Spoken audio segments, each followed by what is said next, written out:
प्रभु को महान नाम धन्यवाद हो सुंदर अवकाश देते सानिध्य मध्यक आसवाई से प्रभु को से धन्यवाद दिए पुणी आपण मान समस्त को बाइबल ट्यूटोरियल आज अध्याय मु स्वागत जनाए।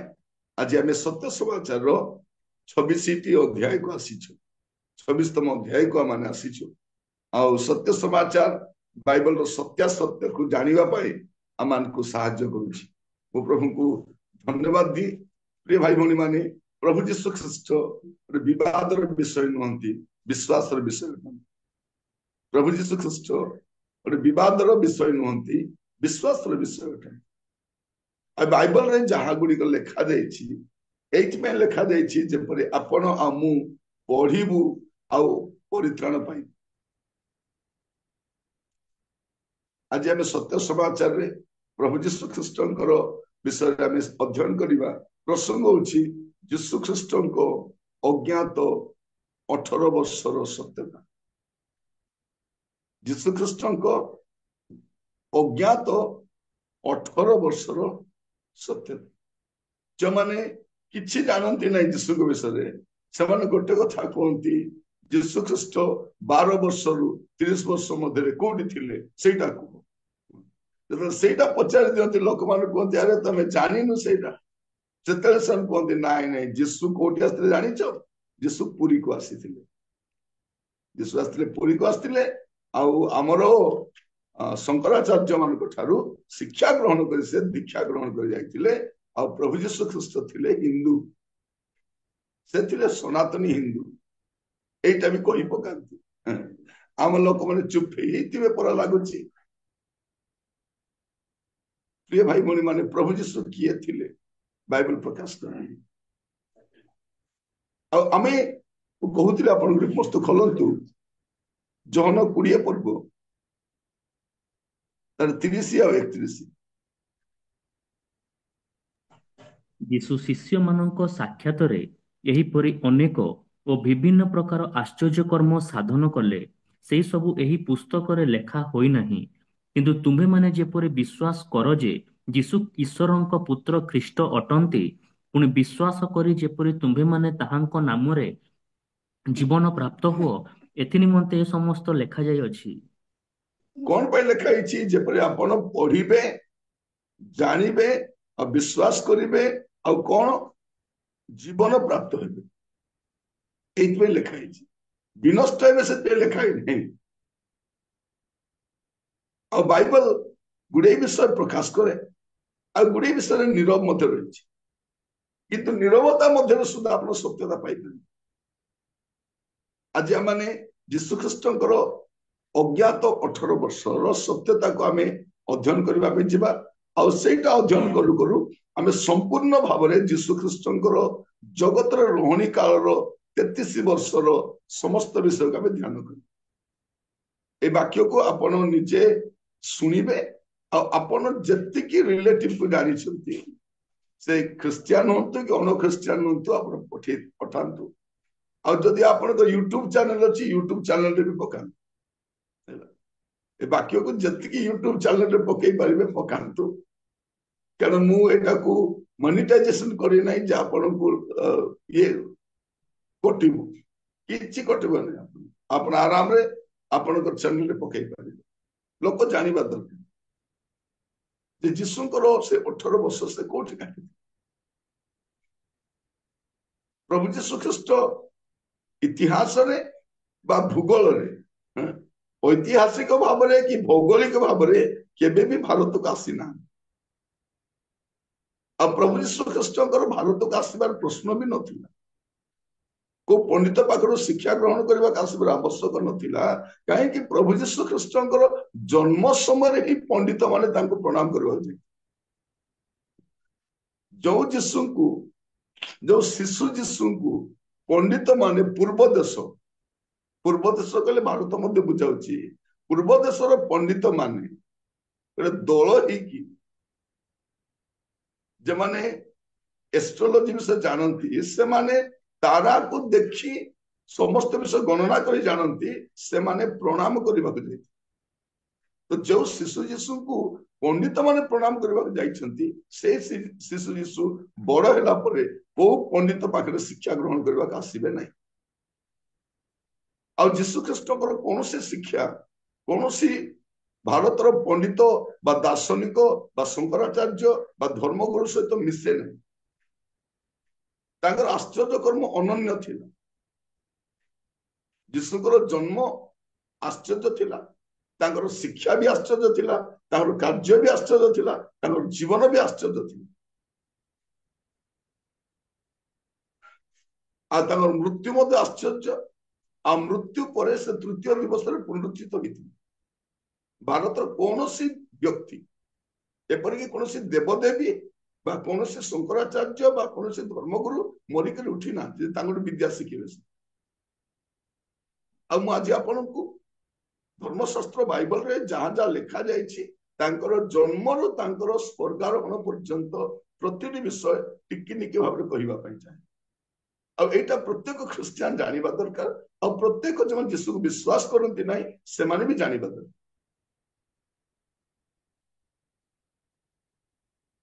प्रथम से आम देखा जीशु ख्रीष्ट जीशु ख्रीष्ट जन्म हेबार अच्छा नुह से जन्म द्वारा समस्त विश्व सृष्टि है प्रथम से पदटा पढ़ी जहन तार प्रथम अध्याय 3 पद जहन प्रथम अध्याय तार 3 पद ताहांको द्वारा समस्त सृष्ट हैला आउ जे समस्त सृष्ट होइअछि सेति मध्यरु गोटे सुधा ताहांको बिना सृष्ट होई नहीं एठी हमें जानछु जे प्रभु जीशु ख्रीष्ट किए से सृष्टिकर्ता अटंती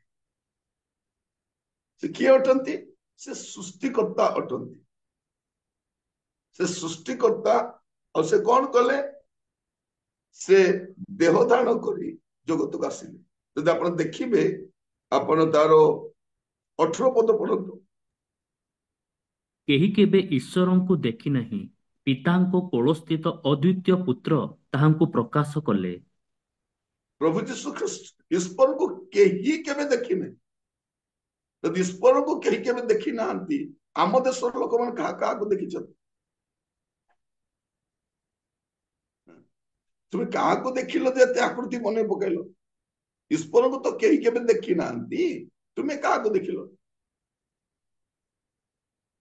भाई भनी माने जो लोक माने शिक्षित लोक मैंने पचारती आम उत्तर भी दे पार अमेरिकार जनसंख्या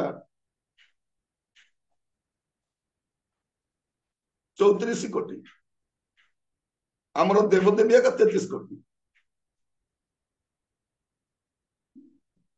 किंतु आमे एते थाई कि मध्य अमेरिका तो समान नहीं से सुपर पावर से ज्ञान रे से धन रे सब रे नंबर 1 आमर 33 कोटी थाई मध्य किछ काम होनी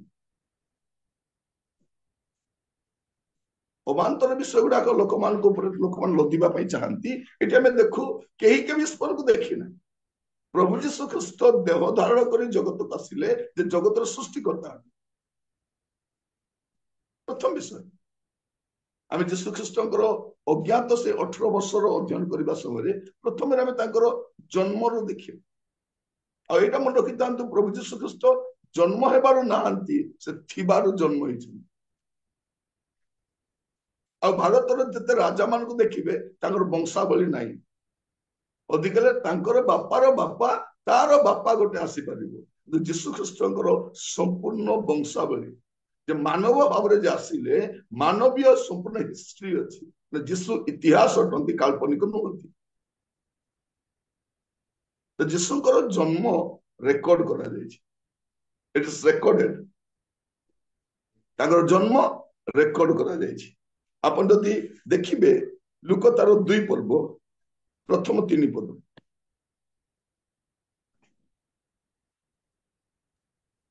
से समय रे समस्त साम्राज्यवासी नाम लेखाजिब निमंते काइसर अगस्टंक ठारू आज्ञा घोषणा करागला सूर्यार शासनकर्ता किरणीय समय रे प्रथम थर एही नाम लेखा होइथिला सेथि निमंते समस्ते नाम लेखेबा पई आपण आपण नगर को जाउथिले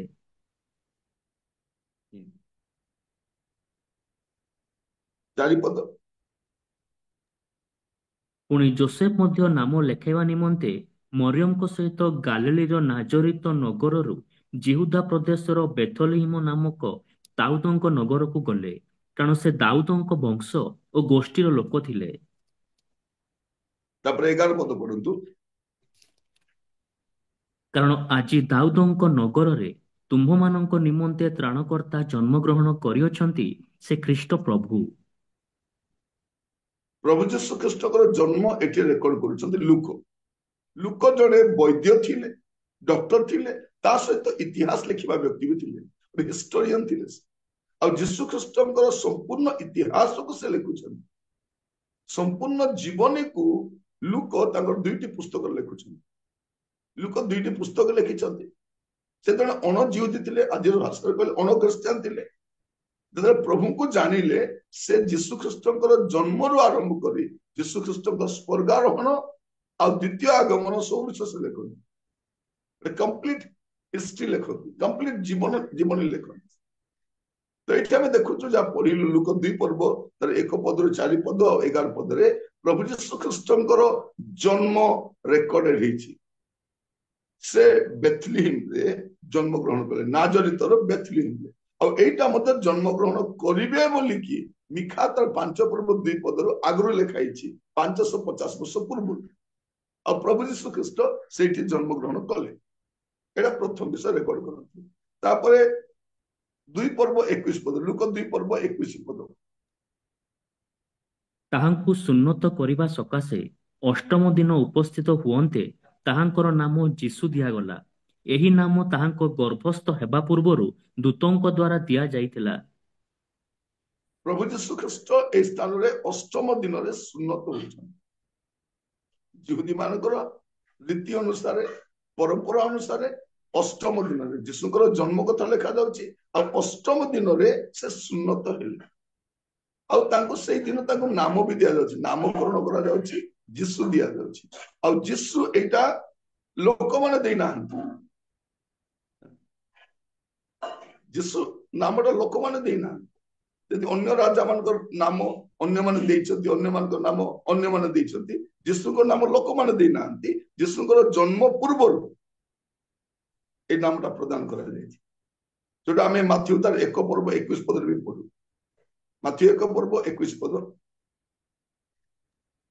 ସେ ପୁତ୍ର ପ୍ରସବ କରିବେ, ଆଉ ତୁମ୍ଭେ ତାହାଙ୍କ ନାମ ଯୀଶୁ ଦେବ, କାରଣ ସେ ଆପଣା ଲୋକଙ୍କୁ ସେମାନଙ୍କର ସମସ୍ତ ପାପରୁ ପରିତ୍ରାଣ କରିବେ। କଣ କରିବେ ସେ ଆପଣା ଲୋକ? ମାନେ କୋଉ ଲୋକ? ଯୋଉମାନଙ୍କୁ ସେ ସୃଷ୍ଟି କରିଛନ୍ତି, ନିର୍ମାଣ କରିଛନ୍ତି, ସେ ସେଇ ଲୋକମାନଙ୍କୁ ପରିତ୍ରାଣ କରିବେ। ଯୀଶୁ ନାମର ଅର୍ଥ ହଉଛି ତ୍ରାଣକର୍ତ୍ତା, ଉଦ୍ଧାରକର୍ତ୍ତା, ମୁକ୍ତିଦାତା, ସେଭିୟର। ଯେତେବେଳେ ଆମେ ଯୀଶୁ ନାମଟା ନେଉଛୁ, ଆମେ ଜାଣିବା ଦରକାର ଏ ନାମ ହିଁ ତ୍ରାଣକର୍ତ୍ତା ନାମ। ଆଉ ଅନ୍ୟ ନାମରେ ପରିତ୍ରାଣ ନାହିଁ, ଅନ୍ୟ ନାମରେ ମୁକ୍ତି ନାହିଁ। ଏଟା ଶାସ୍ତ୍ର ଲେଖା। ଆମର ଇଚ୍ଛାରେ ଆମେ ତାକୁ ପୂଜା କରିପାରୁ, ପ୍ରାର୍ଥନା କରିପାରୁ, ଗ୍ରହଣ କରିପାରୁ, ଗର୍ବ କରିପାରୁ, କିନ୍ତୁ ପରିତ୍ରାଣ କେବଳ ଯୀଶୁଙ୍କ ନାମରେ ଅଛି, ଦ୍ୱିତୀୟ ନାମରେ ନାହିଁ। ଏଇଟା ଆମେ ଯଦି ଦେଖିବା ପ୍ରେରିତ 4 ପର୍ବ 12 ପଦ ଲେଖା ଅଛି। ପଢିବେ ଟିକେ ପ୍ରେରିତ 4 ପର୍ବ 12 ପଦ। ତାହାଙ୍କ ଛଡା ଆଉ କାହାଠାରେ ପରିତ୍ରାଣ ନାହିଁ, କାରଣ ଯାହା ଦ୍ୱାରା ଆମ୍ଭମାନଙ୍କୁ ପରିତ୍ରାଣ ପାଇବାକୁ ହେବ, ଆକାଶ ତଳେ ମନୁଷ୍ୟମାନଙ୍କ ମଧ୍ୟରେ ଆଉ କୌଣସି ନାମ ଦିଆଯାଇ ନାହିଁ। ଲେଖା ଯାଉଛି ଆଉ କୌଣସି ନାମ ଦିଆଯାଇନାହିଁ, ଶାସ୍ତ୍ର ଲେଖାଯାଇଛି। ଯଦି ଯୀଶୁ ସମସ୍ତଙ୍କ ପାଇଁ, ବାଇବଲ ମଧ୍ୟ ସମସ୍ତଙ୍କ ପାଇଁ। ବାଇବଲ କେବଳ ଖ୍ରୀଷ୍ଟିଆନ ମାନଙ୍କର ଧର୍ମ ଗ୍ରନ୍ଥ ନୁହେଁ, ବାଇବଲ ସମସ୍ତଙ୍କ ପାଇଁ। ଜଣେ ମଣିଷ ଭାବରେ ସେ ନିଶ୍ଚିତ ଭାବରେ ସେ ଯୀଶୁକୁ ଗ୍ରହଣ କରନ୍ତୁ ବା ନ କରନ୍ତୁ, ବାଇବଲ ପଢିବା ଦରକାର, ଯେବେ ସେ ସତ୍ୟତାକୁ ଜାଣିପାରିବେ। ବିନା ବାଇବଲରେ ଈଶ୍ୱରକୁ ଜାଣି ହବନି। ଈଶ୍ୱର କିଏ ବିନା ବାଇବଲରେ କୌଣସି ମନୁଷ୍ୟ ଜାଣିପାରିବନି। ବାଇବଲ ହିଁ ସମ୍ପୂର୍ଣ୍ଣ ଈଶ୍ୱରକୁ ପ୍ରକାଶ କରେ। ବାଇବଲ ହଉଛି ମାନବ ସମାଜର ସମ୍ପୂର୍ଣ୍ଣ ଇତିହାସ। ମାନେ ମନୁଷ୍ୟ ସୃଷ୍ଟି ହେଲା, ପୃଥିବୀ କେମିତି ସୃଷ୍ଟି ହେଲା, ପୃଥିବୀ କେମିତି ବିନଷ୍ଟ ହବ, ତାପରେ କଣ ହବ, ମୃତ୍ୟୁ ପରେ କଣ ହବ, ସବୁ ବିଷୟ।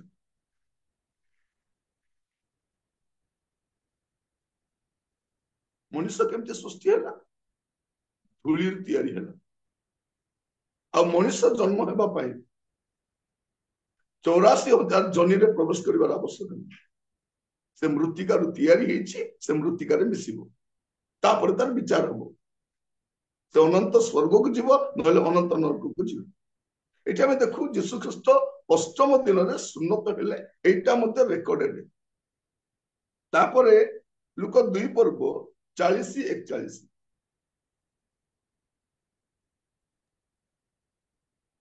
ଆଉ ଶିଶୁ ବୃଦ୍ଧି ପାଇବାକୁ ଲାଗିଲେ ଓ ଜ୍ଞାନରେ ପୂର୍ଣ୍ଣ ହେଉ ହେଉ ଶକ୍ତିମାନ ହେଲେ, ପୁଣି ଈଶ୍ୱରଙ୍କ ଅନୁଗ୍ରହ ତାହାଙ୍କ ଉପରେ ଥିଲା। ତାହାଙ୍କ ପିତାମାତା ପ୍ରତିବର୍ଷ ନିସ୍ତାର ପର୍ବ ସମୟରେ ଜିରୁସାଲମକୁ ଯାଉଥିଲେ। ଏଠି 12 ବର୍ଷ କଥା ଲେଖା ହେଇଛି। କଣ ଲେଖା ଅଛି?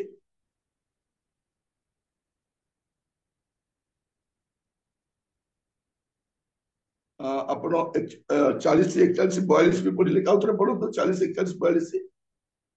ଆଉ ଶିଶୁ ବୃଦ୍ଧି ପାଇବାକୁ ଲାଗିଲେ ଓ ଜ୍ଞାନରେ ପୂର୍ଣ୍ଣ ହେଉ ହେଉ ଶକ୍ତିମାନ ହେଲେ, ପୁଣି ଈଶ୍ୱରଙ୍କ ଅନୁଗ୍ରହ ତାହାଙ୍କ ଉପରେ ଥିଲା। ତାହାଙ୍କ ପିତାମାତା ପ୍ରତିବର୍ଷ ନିସ୍ତାର ପର୍ବ ସମୟରେ ଜେରୁସାଲମକୁ ଯାଉଥିଲେ। ତାହାଙ୍କର 12 ବର୍ଷ ସମୟରେ ସେମାନେ ପର୍ବର ରୀତି ଅନୁସାରେ ସେଠାକୁ ଯାତ୍ରା କଲେ। ପ୍ରଭୁ ଯୀଶୁ ଖ୍ରୀଷ୍ଟଙ୍କୁ ସେମାନେ ପ୍ରତିବର୍ଷ, ଏବେ 12 ବର୍ଷ ବୟସରେ, ଏବେ ଦେଖିଲୁ ଆମେ ଯୀଶୁଙ୍କର ଜନ୍ମ ଲେଖା ଯାଉଛି, ଅଷ୍ଟମ ଦିନ ସୁନ୍ନତ ହେଲେ, ଆଉ 12 ବର୍ଷ ବୟସରେ ସେ କୋଉଠି ଆସିଛନ୍ତି? ପୁଣି ଥରେ ଜେରୁସାଲେମ ଯାଉଛନ୍ତି। ସେମାନେ ରୀତି ଅନୁସାରେ ପ୍ରତିବର୍ଷ ନିସ୍ତାର ପର୍ବ ସମୟରେ କୋଉଠିକି ଯାଉଥିଲେ? ଜେରୁସାଲେମକୁ ଯାଉଥିଲେ। ଏବେ 12 ବର୍ଷ କଥା ଲେଖା ହେଇଛି। ଆଉ ଏଇ ଘଟଣା ଆମେ ଜାଣୁ ଯେ ପ୍ରଭୁ ଯୀଶୁ ଖ୍ରୀଷ୍ଟ ଏଇ ସମୟରେ କଣ ହଉଛି, ଆପଣ ଟିକେ ପଢିବେ ତାର 46 ପଦ 47 ପଦ। 3 ଦିନ ପରେ ସେମାନେ ତାହାଙ୍କୁ ମନ୍ଦିରରେ ପାଇଲେ। ସେ ପଣ୍ଡିତମାନଙ୍କ ମଧ୍ୟରେ ବସି ସେମାନଙ୍କ କଥା ଶୁଣୁଥିଲେ ଓ ସେମାନଙ୍କୁ ପ୍ରଶ୍ନ ପଚାରୁଥିଲେ। ଆଉ ଯେତେ ଲୋକ ତାହାଙ୍କ କଥା ଶୁଣୁଥିଲେ, ସମସ୍ତେ ତାହାଙ୍କ ବୁଦ୍ଧି ଓ ଉତ୍ତରରେ ଆଚମ୍ବିତ ହେଉଥିଲେ। ପ୍ରଭୁ ଯୀଶୁ ଖ୍ରୀଷ୍ଟ 12 ବର୍ଷ ବୟସରେ ସେ ପଣ୍ଡିତ ମାନଙ୍କ ସହିତ କଥା ହେଲେ, ପଣ୍ଡିତ ମାନେ ନିରୁତ୍ତର ହେଉଥିଲେ, ଆଚମ୍ବିତ ହଉଥିଲେ। ପଣ୍ଡିତ ମାନଙ୍କ ସହିତ ଯୋଉ ଯୀଶୁ 12 ବର୍ଷ ବୟସରେ ବସି ଆଲୋଚନା କରିପାରୁଛନ୍ତି, ସେ ଓଡିଶାକୁ ଆସିବାର ଆବଶ୍ୟକ ନାହିଁ। ଆପଣ ଯଦି ଇତିହାସ ବି ପଢିବେ ବା ଭୂଗୋଳ ବି ଦେଖିବେ, ପ୍ରଭୁ ଯୀଶୁ ଖ୍ରୀଷ୍ଟ ଭୌଗୋଳିକ ଭାବରେ ମଧ୍ୟ କେବେ ମଧ୍ୟ ସେ ଭାରତକୁ ଆସିନାହାନ୍ତି। ଏଠି ଆମେ ଦେଖୁ ଯେ ପ୍ରଭୁ ଯୀଶୁ ଖ୍ରୀଷ୍ଟ 12 ବର୍ଷ ବୟସରେ ତାଙ୍କୁ ଜେରୁସାଲେମକୁ ନିଆଗଲା।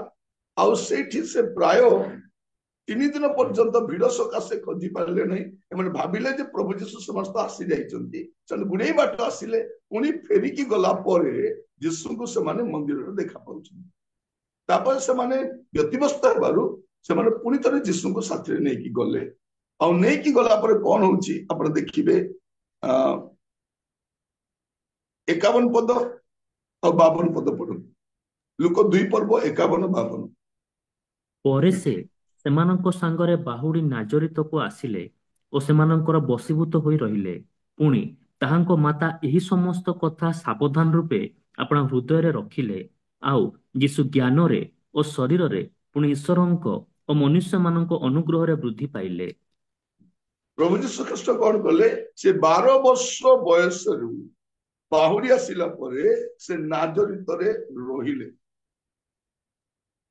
ସେ ରହିଲେ ସେଠି 12 ବର୍ଷରୁ ସେ 30 ବର୍ଷ ପର୍ଯ୍ୟନ୍ତ ସେ ନାଜରିତରେ ହିଁ ରହିଛନ୍ତି।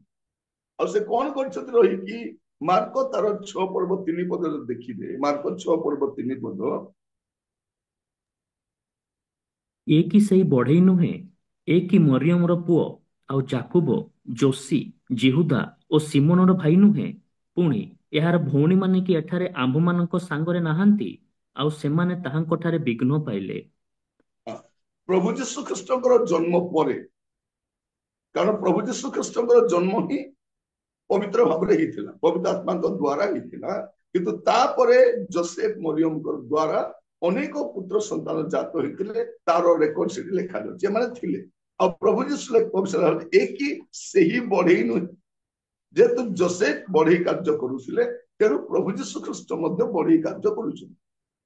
ସେ କାର୍ଯ୍ୟ ସେ କରୁଛନ୍ତି। ଆଉ ତାହା କରି से परिवार अन्य सदस्य मानकर जत्न से नौछन जेतु बड़ पुओ भाव में तांकर दायित्व थिला परिवार जत्न नेबा तेणु से कौन कर से बढ़ई कार्य करी जत्न नौछन केते वर्ष 12 वर्ष रु 30 वर्ष पर्यंत से नाजत रहिले और बढ़ई कार्य कले बढ़ई कार्य करुले एक की सही बढ़ई नुहे 12 वर्ष बढ़ई नहीं 12 वर्ष बढ़ई विषय लोक 12 वर्ष के बढ़ई काम करे नहीं 12 वर्ष रु 30 वर्ष पर्यंत जो 18 वर्ष से नाजत रहिले मरियम कर से जो भाई भौणी माने थिले से मान प्रत्येक को से जत्न नेले और लोक माने ताको विषय को एक की सही बढ़ई नुहे तो ये 12 वर्ष 18 वर्ष से कोठी जाई नांती नाजत रहिले और बढ़ी कार्य करते तापरे परवर्ती विषय लुक लिखुछ लुक कंप्लीट विषय लिखुछ जेहेतु 12 वर्ष रु 18 वर्ष से बढ़ी कार्य कले और से गुडा को प्रांजल भाव में लिखिबा आवश्यक ना तेणु से खाली एति लिखिले गले बसीभूत होकर रहिले 12 वर्ष गले रहिले आ 30 वर्ष पर्यंत से बढ़ी कार्य करी से रहिले तापरे परवर्ती विषय लुक लिखुछथि आउ कोन हैला तापरे लुक 3 पर्व 21 पद समस्त लोक बाप्तिजित हेला उतारे जीसु मध्य बाप्तिजित होई प्रार्थना करुवा समय रे आकाश उन्मुक्त हेला एठी हम देखुछु जे प्रभु यीशु ख्रीष्ट एबे बाप्तिजित हेबा पे आसुछि केते वर्ष बयस रे तांकर 30 वर्ष बयस रे से बाप्तिजित हेबा पे से आसुछ तांकर बाप्तिस्म भी रेकर्डेड हेछि बाप्तिस्म तांकर सुन्नत भी रेकर्डेड हेछि आ तांकर बाप्तिस्म मध्य रेकर्ड करा जाइछि तापर आपण देखिबे 3 पर्व 23 पद जीसु कार्य आरंभ करिबा समय रे ताहांको प्राय 30 वर्ष बयस होइतिला लोकंको धारणा अनुसार से जोसेफंको पुत्र जोसेफ एलिंको पुत्र एते हम देखुछु कोन प्रभु यीशु ख्रीष्ट 30 वर्ष बयस रे कोन कले सेवा कार्य आरंभ कले यीशुकर जन्म रेकर्ड करा जाइछि ताकर अष्टम दिन सुन्नत भी लिखा जाइछि 12 वर्ष बयस रो कथा लिखाइछि 12 वर्ष रु 30 वर्ष नाजरित रे बढ़ई भाव रे रहिले लोक मान जानले एक ही सही बढ़ई नै नाजरित रे अनेक बढ़ई थिले किंतु एई बढ़ई समस्त गोटे भिन्न थिले ए बढ़ई का को ठकती नै मिछ कोंती नै काम ठीक रे करंती आ उचित समय रे लोक को दियंती आ से पेल से नाजरित रे समस्त तांको जानि थिले एटा सही बढ़ई से बढ़ी से कोठी जाई नांती बढ़ी भाव रहिले तापरे 30 वर्ष बयस रे से कोन करचंती ता पूर्वरु से बाप्तिस्म हेले और 30 वर्ष बयस रे सेवा कार्य आरंभ कले तापरे 4 पर्व 1 पद जीसु पवित्र आत्मा रे पूर्ण होई जर्दन रु बाहुडिले एवं 40 दिन पर्यंत आत्मांक द्वारा प्रांतर रे चालित होई शैतान कर्तृत्व परीक्षित हेउथिले तो एबे 40 दिन रो प्रभु यीशु ख्रीष्टकर उपवास मध्य से रेकर्ड करुछन प्रभु यीशु ख्रीष्ट मनीष भाव में जो जगत रे आसी रहिले त सब कथा प्रांजल भाव में लुक लिपिबद्ध करुछन वो पुणी कहि रखे एटा आपनकर क्रिश्चियन बंधु मान को अण क्रिश्चियन बंधु मान को भी दियंतु सर यीशु को विषय जानंतु आ पुणी कहिबा पई चाहे यदि आपन मान को YouTube चैनल अछि पकांतु समस्त जीवन जानिबे एटा मोनेटाइजेशन करी नै पुणी कहिबा पई चाहे ए चैनल टा को जे कोनसी लोक मध्य एटा को निजर चैनल रे पकाई पारिबे शेयर करि पारिबे एटा आपन को निर्भर करू हमें जानिबा दरकार हमें भी जानिबा दरकार से माने भी जानिबा दरकार यीशु कहानी नुहंती यीशु कल्पित तो कहानी नुहंती यीशु पौराणिक भी नुहंती यीशु ऐतिहासिक होते कंप्लीटली ट्रुथ और समस्त विषय आम जानिबा दरकार यीशुकर जगतर रोहणी काल विषय आम ता जानिबा दरकार यीशु किए जानिबा समस्तंकर अधिकार रही अब ये आम देखू यीशु 30 वर्ष बयस कार्य आरंभ कले कार्य आरंभ करने पूर्व 40 दिन उपवास कले तो आम देखुलु जे प्रति निस्तार पर्व जोसेफ और मरियम यीशु को निस्तार पर्व पर नहीं की जाउथिले तो से छोट थिले 12 वर्ष पर्यंत नहीं गले और 12 वर्ष 18 वर्ष पर्यंत तो यीशु निजे जाइथिले तापरे बळका तीनोटी 30 वर्ष हिचेबे आ बळका तीनोटी निस्तार पर्व आमे जोहन पुस्तक देखि पाई आ 3 वर्ष आपण देखिबे जोहन तार 2 पर्व 13 पद जोहन 2 पर्व 13 पद ସେତେବେଳେ ଯିହୁଦୀମାନଙ୍କର ନିସ୍ତାର ପର୍ବ ସନ୍ନିକଟ ହୋଇଥିଲା ଆଉ ଯୀଶୁ ଜେରୁସାଲେମକୁ ଗଲେ। एटा प्रभु जीशु ख्रीष्ट सेवा कार्य आरंभर प्रथम निस्तार पर्व प्रथम निस्तार पर्व प्रभु जीशु ख्रीष्ट मशांकर व्यवस्था को सफल करने से निस्तार पर्व पालन करने से जेरुसालेम को जाऊँ प्रथम जोड़ा आम लिखुच परवर्ती बयस 31 वर्ष बयस से निस्तार पर्व पालन करने जेरुसालेम को जाऊँ प्रथम लिखा 31 वर्ष तापर जौन 6 पर्व तार 4 पद ସେତେବେଳେ ଯିହୁଦୀମାନଙ୍କ ନିସ୍ତାର ପର୍ବ ନିକଟବର୍ତ୍ତୀ ଥିଲା। ଏଇଟା ହଉଛି ଦ୍ୱିତୀୟ ନିସ୍ତାର ପର୍ବ ମାନେ ଯୀଶୁ ଖ୍ରୀଷ୍ଟଙ୍କର 32 ବର୍ଷ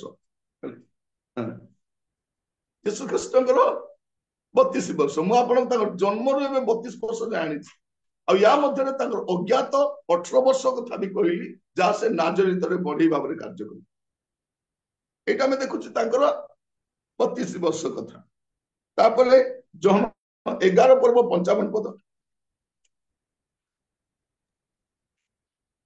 ଯିହୁଦୀମାନଙ୍କର ନିସ୍ତାର ପର୍ବ ସନ୍ନିକଟ ଥିଲା ପୁଣି ପଲ୍ଲୀଗ୍ରାମ ଗୁଡ଼ିକରୁ ଅନେକେ ଆପଣା ଆପଣାକୁ ସୂଚୀ କରିବା ନିମନ୍ତେ ନିସ୍ତାର ପର୍ବ ପୂର୍ବେ ଜେରୁସାଲେମକୁ ଯାତ୍ରା କଲେ।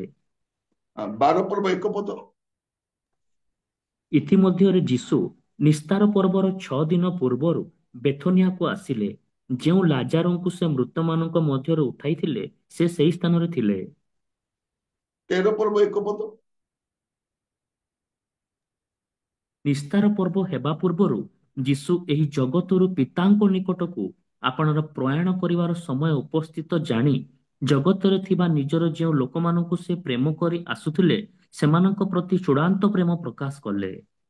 प्रभु जीशु ख्रीष्ट जगतरू प्रयाण करने पूर्व जगतरू सेवा कार्य समाप्त करी जीवा पूर्व एटा तांकर शेष निस्तार पर्व थिला यार परवर्ती दिन प्रभु जीशु ख्रीष्ट कुशान्वित होइथिले एटा होछि तांकर जीवन 33तम निस्तार पर्व तो आमे लुक आउ जौन पुस्तक रे प्रभु जीशु ख्रीष्टଙ୍କର 33 वर्षर संपूर्ण जगतर रोहणी काल इतिहास में देखी तो इतिमध्य प्रभु केते आसिले भारत को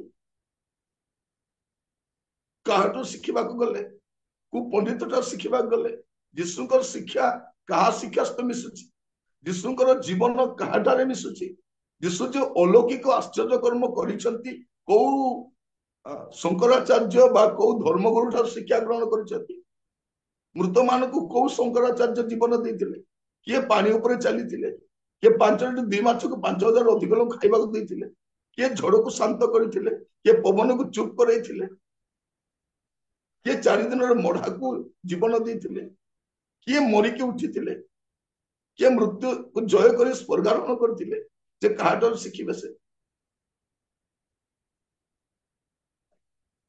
प्रिय भाई भौणी माने प्रभु जीशु ख्रीष्ट को कहाठारु शिक्षा ग्रहण करबार आवश्यक नाही से निजे ईश्वर थिले आ ईश्वर को मनुष्य पाखरे शिखिबार आवश्यक नाही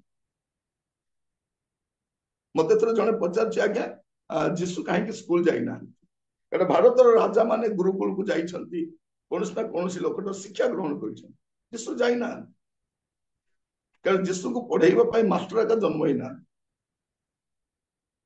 जे कहबा मात्र पृथ्वी सृष्टि हला ए विश्व सृष्टि हिची से कहा पाखु तो शिखिबा जी से तो ईश्वर अटन एटा में देखुछु तांकर 33 वर्षर संपूर्ण विषय तापर तमे ଦେଖୁଛୁ ଲୁକ ତାର 23 ପର୍ବ ଦେଖନ୍ତୁ, ଲୁକ 23 ପର୍ବ ତାର 33 ପଦ। ଆଉ ସେମାନେ କପାଳ ନାମକ ସ୍ଥାନରେ ଉପସ୍ଥିତ ହୋଇ ସେଠାରେ ତାହାଙ୍କୁ କ୍ରୁଶରେ ଚଢ଼ାଇଲେ। ପୁଣି ଦୁଷ୍କର୍ମକାରୀମାନଙ୍କ ମଧ୍ୟରୁ ଜଣକୁ ଦକ୍ଷିଣରେ ଓ ଅନ୍ୟ ଜଣକୁ ବାମରେ କ୍ରୁଶରେ ଚଢ଼ାଇଲେ। এই ନିସ୍ତାର ପର୍ବ ପରେ ତ ସେ ରାତ୍ରରେ ଯୀଶୁଙ୍କୁ ଧରିଲେ, ଆଉ ପରବର୍ତ୍ତୀ ଦିନ ଆଣି ତାଙ୍କୁ କଣ କରୁଛନ୍ତି? କ୍ରୁଶାର୍ପିତ କରୁଛନ୍ତି। ଯୀଶୁଙ୍କୁ ଆଣି କଣ କରୁଛନ୍ତି? କ୍ରୁଶାର୍ପିତ କଲେ। ତାପରେ ଆପଣ ଦେଖିବେ 46 ପଦ। ଆଉ ଯୀଶୁ ଉଚ୍ଚ ସ୍ୱରରେ ଡାକି କହିଲେ, ହେ ପିତା, ତୁମ୍ଭ ହସ୍ତରେ ମୁଁ ଆପଣାର ଆତ୍ମା ସମର୍ପଣ କରୁଅଛି। ଏହା କହି ସେ ପ୍ରାଣତ୍ୟାଗ କଲେ। କ୍ରୁଶାର୍ପିତ ହେଲେ ଆଉ ପ୍ରାଣ ତ୍ୟାଗ କଲେ, ମାନେ ମୃତ୍ୟୁ ଭୋଗ କଲେ। ଅନେକ କଣ କୁହନ୍ତି, ନାଇଁ ପ୍ରଭୁ ଯୀଶୁ ଖ୍ରୀଷ୍ଟ ମରି ନଥିଲେ, ସେ ମୂର୍ଚ୍ଛାଇ ଯାଇଥିଲେ, ଆଉ ତାଙ୍କର ଶିଷ୍ୟମାନେ ତାଙ୍କୁ ଚୋରି କରିକି ନେଇଗଲେ। ତାଙ୍କର ମୃତ୍ୟୁ ମଧ୍ୟ ରେକର୍ଡେଡ ଅଛି।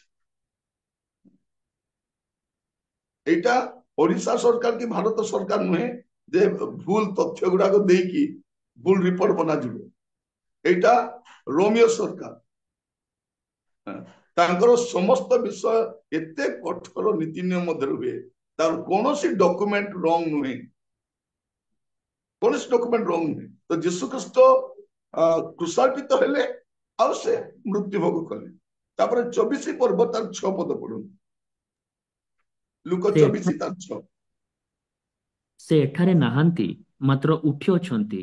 ମନୁଷ୍ୟ ପୁତ୍ରଙ୍କୁ ଯେ ଅବଶ୍ୟ ପାପୀମାନଙ୍କ ହସ୍ତରେ ସମର୍ପିତ ହୋଇ କ୍ରୁଶରେ ହତ ହେବାକୁ ଓ ତୃତୀୟ ଦିବସରେ ପୁନରୁତ୍ଥାନ କରିବାକୁ ହେବ, ଏହି ଯେଉଁ ବାକ୍ୟ ସେ ଗାଲିଲରେ ଥିବା ସମୟରେ ତୁମମାନଙ୍କୁ କହିଥିଲେ, ତାହା ସ୍ମରଣ କର।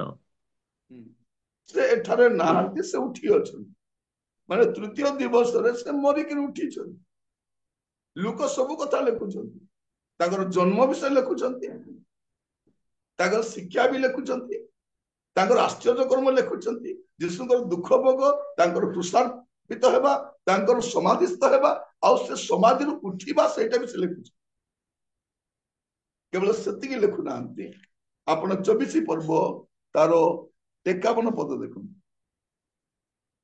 ପୁଣି ସେମାନଙ୍କୁ ଆଶୀର୍ବାଦ କରୁ କରୁ ସେ ସେମାନଙ୍କ ଠାରୁ ଅନ୍ତର ହୋଇ ସ୍ୱର୍ଗକୁ ନୀତ ହେଲେ। 40 ଦିନ ପର୍ଯ୍ୟନ୍ତ ଅନେକଙ୍କୁ ସେ ଦର୍ଶନ ଦେଲେ, ଆଉ ଦର୍ଶନ ଦେଲା ପରେ ସେ ସ୍ୱର୍ଗକୁ ନୀତ ହେଲେ। ପ୍ରଭୁ ଯୀଶୁ ଖ୍ରୀଷ୍ଟ ତାଙ୍କର ଜଗତରେ ରହଣୀ କାଳ ମଧ୍ୟରେ କେବେ ଆସିନାହାନ୍ତି, ମା ମୃତ୍ୟୁକୁ ଜୟ କରି ଉଠିଲା ପରେ ମଧ୍ୟ, ପୁନର୍ଜୀବିତ ହେଲା ପରେ ମଧ୍ୟ ଭାରତକୁ ଆସିନାହାନ୍ତି। ଭାରତକୁ କିଏ ଆସିଥିଲେ? ଯୀଶୁଙ୍କର ଶିଷ୍ୟ ଥୋମା ଆସିଥିଲେ। କେବେ ଆସିଥିଲେ? AD 52 ରେ ସେ ଭାରତକୁ ଆସିଥିଲେ। ମାନେ ଆଜିକୁ 1972 ବର୍ଷ ପୂର୍ବରେ ଯୀଶୁଙ୍କର ଶିଷ୍ୟ ଥୋମା ସେ ଭାରତକୁ ଆସି ପ୍ରଚାର କରିଥିଲେ, ମଣ୍ଡଳୀ ସ୍ଥାପନ କରିଥିଲେ। ସେଇ ସମୟରେ ଖ୍ରୀଷ୍ଟିଆନ ମାନେ ଆରମ୍ଭ ହେଲେ, ଯୀଶୁକୁ ବିଶ୍ୱାସ କରିବା ଲୋକ। ଇଂରେଜ ମାନେ ଯୀଶୁଙ୍କ ବିଷୟରେ ପ୍ରଚାର କରିବାକୁ ଆସିନଥିଲେ, ଇଂରେଜ ମାନେ ବ୍ୟବସାୟ କରିବାକୁ ଆସିଥିଲେ। ଇଷ୍ଟ ଇଣ୍ଡିଆ କମ୍ପାନୀ ବ୍ୟବସାୟ କରିବାକୁ ଆସିଥିଲା, ଆଉ ଇଂରେଜ ମାନେ ଶାସନ କରିବାକୁ ଆସିଥିଲେ, ସେମାନେ ପ୍ରଚାର କରିବାକୁ ଆସିନଥିଲେ। ଯଦି ଆପଣ ଇତିହାସ ପଢିବେ ଜାଣିପାରିବେ ସେ ସମୟର ସେମାନେ ପ୍ରଚାର କାର୍ଯ୍ୟକୁ ବନ୍ଦ ବି କରୁଥିଲେ। କାହିଁକି? ଯଦି ଏମାନେ ପ୍ରଚାର କରିବେ ଆମର ବ୍ୟବସାୟରେ ବାଧା ପାଇବେ। ତେଣୁ ଇଂରେଜ ମାନେ ସାହାଯ୍ୟ କରିନାହାନ୍ତି, ବରଂ ସେବା କାର୍ଯ୍ୟକୁ ବନ୍ଦ କରିବାକୁ ଚେଷ୍ଟା କରୁଛନ୍ତି। ତେଣୁ ଇଂରେଜ ମାନେ ଯୀଶୁଙ୍କର ବିଷୟରେ ଭାରତକୁ କିଛି ନାହିଁ ପ୍ରଚାର କରିବାକୁ ଆସିନଥିଲେ। ତ ପ୍ରଭୁ ଯୀଶୁ ଖ୍ରୀଷ୍ଟଙ୍କର ଏଠାରେ ଆମେ ଦେଖୁଛୁ ସେ ସ୍ୱର୍ଗକୁ ନୀତ ହେଲେ। এইটা ଲେଖିଲା ପରେ ଯେତେବେଳେ ଲୁକ ତାଙ୍କର ଦ୍ୱିତୀୟ ପତ୍ର ଲେଖୁଛନ୍ତି, ପ୍ରେରିତ ପୁସ୍ତକ ଲେଖିବା ସମୟରେ, ପ୍ରେରିତ ତାର 1 ପର୍ବ 11 ପଦ। ପୁଣି ସେମାନେ କହିଲେ, ହେ ଗାଲିଲୀୟ ଲୋକେ, କାହିଁକି ତୁମ୍ଭେମାନେ ଆକାଶ ଆଡ଼କୁ ଚାହିଁ ଠିଆ ହୋଇଅଛ? ଏହି ଯେଉଁ ଯୀଶୁ ତୁମ୍ଭମାନଙ୍କ ନିକଟରୁ ସ୍ୱର୍ଗରେ ଗୃହୀତ ହେଲେ, ତାହାଙ୍କୁ ତୁମ୍ଭେମାନେ ଯେଉଁ ପ୍ରକାରେ ସ୍ୱର୍ଗକୁ ଯିବାର ଦେଖିଲ, ସେ ସେହି ପ୍ରକାରେ ଆଗମନ କରିବେ। ଏବେ ସେ କଣ କହୁଛନ୍ତି? ଯୀଶୁ ସ୍ୱର୍ଗକୁ ଗଲେ, ଆଉ ଏବେ ସେ ସ୍ୱର୍ଗରୁ ସେ ପ୍ରକାର ଆଗମନ କରିବେ। ଲୁକ ଏଇଟା ବି ଲେଖୁଛନ୍ତି, ଖାଲି ଜନ୍ମ କଥା ଲେଖୁନାହାନ୍ତି। ଲୁକ ଯୀଶୁଙ୍କର ଜନ୍ମ ବିଷୟ ଲେଖୁଛନ୍ତି, ଯୀଶୁଙ୍କର ସୁନ୍ନତ ହେବା ବିଷୟ ଅଷ୍ଟମ ଦିନ ଲେଖୁଛନ୍ତି, 12 ବର୍ଷର କଥା ଲେଖୁଛନ୍ତି। ଆଉ 12 ବର୍ଷରୁ 30 ବର୍ଷ ପର୍ଯ୍ୟନ୍ତ ସେ ନାଜରିତରେ ବଢେଇ କାର୍ଯ୍ୟ କଲେ, ସେଇଟା ବି ଲେଖାଯାଉଛି। ତା ସହିତ 30 ବର୍ଷ ହେବା ପରେ ସେ ବାପ୍ତିସ୍ତ ହେଲେ ଆଉ ସେବା କାର୍ଯ୍ୟ ଆରମ୍ଭ କଲେ। ଜହନ ତାଙ୍କର 3ଟି ନିସ୍ତାର ପର୍ବ, ମାନେ ଆହୁରି 3 ବର୍ଷର ସେବା କାର୍ଯ୍ୟ ବି ଲେଖୁଛନ୍ତି। ତ 33 ବର୍ଷ ହେଲା।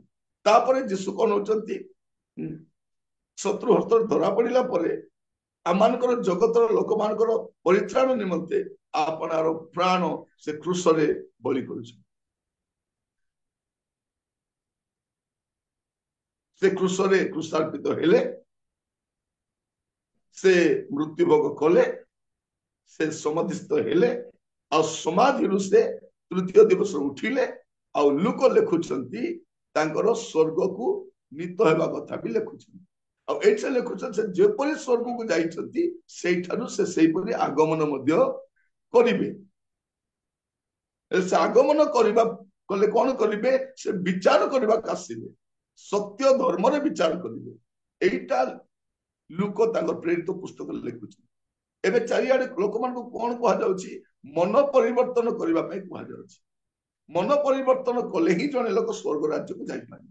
ଧର୍ମ ପରିବର୍ତ୍ତନ ନୁହେଁ, ନାମ ପରିବର୍ତ୍ତନ ନୁହେଁ, ଜାତି ପରିବର୍ତ୍ତନ ନୁହେଁ, ମନ ପରିବର୍ତ୍ତନ। ଏଇଟା ସମସ୍ତଙ୍କୁ ଜଣାଯାଉଛି। ପ୍ରେରିତ 17 ପର୍ବ 30 ପଦ। ଈଶ୍ୱର ସେହି ଅଜ୍ଞାନତାର କାଳ ଉପେକ୍ଷା କରିଅଛନ୍ତି ସତ୍ୟ, କିନ୍ତୁ ଏବେ ସେ ସର୍ବତ୍ର ସମସ୍ତ ମନୁଷ୍ୟଙ୍କୁ ମନ ପରିବର୍ତ୍ତନ କରିବା ନିମନ୍ତେ ଜଣାନ୍ତି। ଏବେ ସେ କଣ କରୁଛନ୍ତି, ସମସ୍ତଙ୍କୁ ମନ ପରିବର୍ତ୍ତନ କରିବା ପାଇଁ ଜଣାଉଛି। ଧର୍ମ ପରିବର୍ତ୍ତନ ନୁହେଁ। କୋଉଠି ବି ଖ୍ରୀଷ୍ଟିଆନ ମାନେ ଧର୍ମାନ୍ତରୀକରଣ କରନ୍ତି ନାହିଁ। ଏଟା ଗୋଟେ ନୂଆ ଶବ୍ଦ ବାହାର କରିଛନ୍ତି, ଧର୍ମାନ୍ତରୀକରଣ, କନଭର୍ସନ ଅଫ ରିଲିଜିଅନ।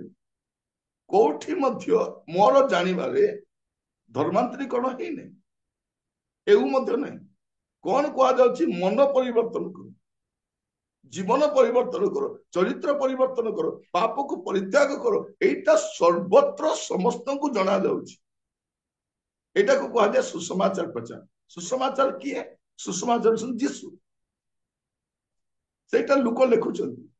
ଲୋକ 2 ପର୍ବ ପୁଣି ଥରେ ପଢିବା, 10 ଆଉ 11 ପଦ।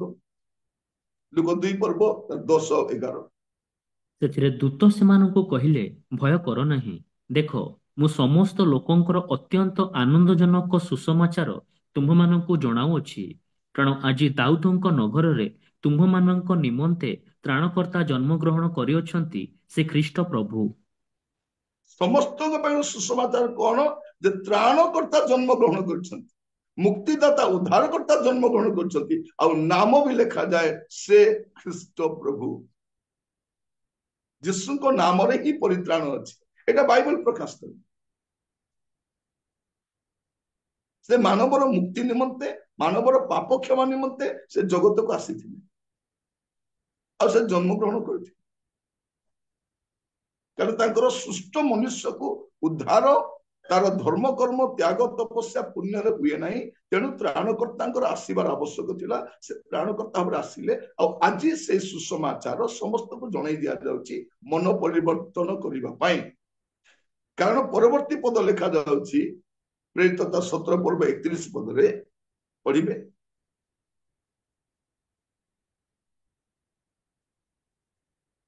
ପ୍ରେରିତ 17:31। କାରଣ ଯେଉଁଦିନ ସେ ଆପଣା ନିରୂପିତ ବ୍ୟକ୍ତିଙ୍କ ଦ୍ୱାରା ଧାର୍ମିକତାରେ ଜଗତର ବିଚାର କରିବେ, ଏହିପରି ଗୋଟିଏ ଦିନ ସ୍ଥିର କରିଅଛନ୍ତି, ଆଉ ତାହାଙ୍କୁ ମୃତମାନଙ୍କ ମଧ୍ୟରୁ ଉତ୍ଥାପନ କରି ଏ ବିଷୟରେ ସମସ୍ତଙ୍କ ନିକଟରେ ପ୍ରମାଣ ଦେଇଅଛନ୍ତି। କଣ କରିବେ, ଯେ ପ୍ରଭୁ ଯୀଶୁ ଖ୍ରୀଷ୍ଟ ମୃତ୍ୟୁକୁ ଯେ ଜୟ କରି ଉଠିଛନ୍ତି, ସେ ଜଗତର ବିଚାର କରିବେ ଧାର୍ମିକତାରେ। ଗୋଟେ ଦିନ ଧାର୍ଯ୍ୟ କରାଯାଇଛି। ପ୍ରଭୁ ଯୀଶୁ ଖ୍ରୀଷ୍ଟ କିଏ? ପ୍ରଭୁ ଯୀଶୁ ଖ୍ରୀଷ୍ଟ ହଉଛନ୍ତି ଜଗତର ସୃଷ୍ଟିକର୍ତ୍ତା। ଆଉ ପ୍ରଭୁ ଯୀଶୁ ଖ୍ରୀଷ୍ଟ ହଉଛନ୍ତି ମାନବ ଜାତିର ମୁକ୍ତିଦାତା। ଆଉ ପ୍ରଭୁ ଯୀଶୁ ହଉଛନ୍ତି ଜଗତର ବିଚାରକର୍ତ୍ତା। ଆଉ ସେ ସମସ୍ତଙ୍କର ତ୍ରାଣକର୍ତ୍ତା ଅଟନ୍ତି। ପ୍ରଭୁ ଯୀଶୁ ଖ୍ରୀଷ୍ଟ କେବଳ ଖ୍ରୀଷ୍ଟିଆନ ମାନଙ୍କର ନୁହନ୍ତି, ସମୁଦାୟ ମାନବ ଜାତିର ତ୍ରାଣକର୍ତ୍ତା ଅଟନ୍ତି। ଆଉ ଯୀଶୁଙ୍କୁ ଗ୍ରହଣ କରିବା ଦ୍ୱାରା କାର ଧର୍ମ କି ଜାତି କି ଭାଷା କିଛି ପରିବର୍ତ୍ତନ ହୁଏ ନାହିଁ। ପରିବର୍ତ୍ତନ ହୁଏ କଣ? ତାର ମନ ପରିବର୍ତ୍ତନ ହୁଏ। ତେଣୁ ଯୀଶୁକୁ ଗ୍ରହଣ କରିବା ଦ୍ୱାରା ଜଣେ ଲୋକର ଧର୍ମ ଚାଲି ଯାଉନାହିଁ, ତାର ଜୀବନ ବଦଳି ଯାଉଛି, ତାର ଚରିତ୍ର, ତାର ସ୍ୱଭାବ ବଦଳି ଯାଉଛି। ତେଣୁ ଯୀଶୁଙ୍କୁ ଗ୍ରହଣ କରିବାର କୌଣସି ଅସୁବିଧା ନାହିଁ, କେହି ବି ଗ୍ରହଣ କରିପାରିବେ। ପରିତ୍ରାଣ କେବଳ ଯୀଶୁଙ୍କ ଠାରେ ହିଁ ମିଳେ। ଆଉ ପ୍ରଭୁ ଯୀଶୁ ଖ୍ରୀଷ୍ଟ ସମସ୍ତଙ୍କ ତ୍ରାଣକର୍ତ୍ତା ଅଟନ୍ତି। ଦୁଇଟା ପଦ ଆମେ ପଢିବା, ତିତସ ତାର 2:11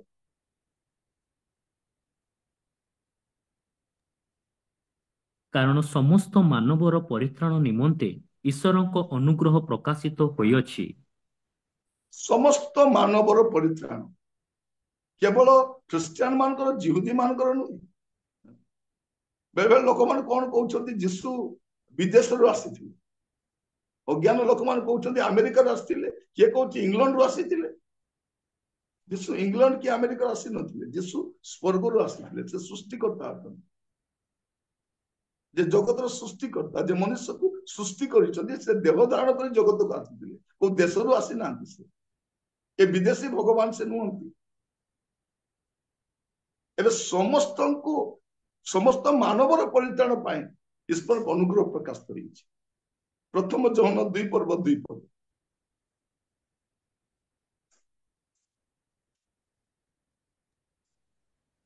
ଆଉ ସେ ଆମ୍ଭମାନଙ୍କ ପାପ ନିମନ୍ତେ, କେବଳ ଆମ୍ଭମାନଙ୍କ ପାପ ନିମନ୍ତେ ନୁହେଁ, ମାତ୍ର ସମସ୍ତ ଜଗତର ପାପ ନିମନ୍ତେ ମଧ୍ୟ ପ୍ରାୟଶ୍ଚିତ ସ୍ୱରୂପ ଅଟନ୍ତି।